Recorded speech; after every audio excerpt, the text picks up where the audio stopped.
আগামীকাল সকালে তারা একটা ফাইনাল আবার একটা চেক দিয়ে তারপর হয়তো তাদের যে পার্টটা রয়েছে বাংলাদেশ যে এয়ারফোর্সের যে তাদের উদ্ধার কাজের যে পার্টটা রয়েছে সেটা কালকে হয়তো ঘোষণা দিবেন।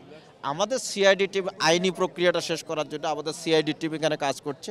আমরা কালকে আরও ওনাদেরটা শেষ হলে আমরা আরও জোরালোভাবে কাজ করব। আমাদেরও এখানে পুলিশের আমাদের এক প্লাটুন ফোর্স রয়েছে, আমাদের অফিসার ফোর্স রয়েছে, তারাও কাজ করছে।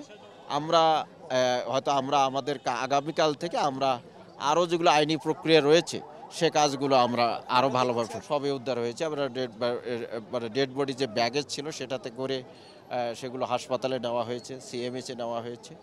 আমাদের একটা ডেড বডি শুধু আমাদের আধুনিক হসপিটালে আছে, সেটাও আমরা প্রপারলি প্রিজার্ভ করেছি। আমি এখনই ওখান থেকে আসলাম, আমার ওসি ওখানে আছে, আমার হসপিটাল ম্যানেজমেন্টের সাথে কথা হয়েছে।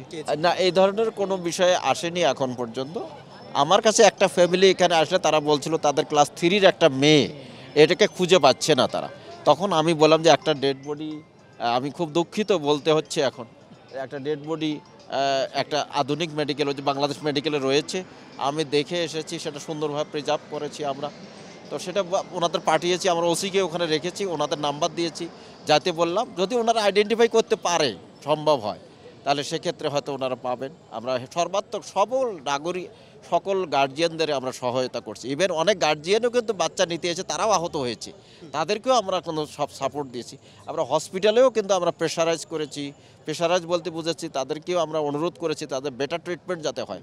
আমি এখন আধুনিক মেডিকেল বা কুয়েত মতির মেডিকেলের যারা ম্যানেজমেন্টে আছে তাদের সাথে কথা বলে এসেছি এখানে। ধন্যবাদ। জি, ধন্যবাদ।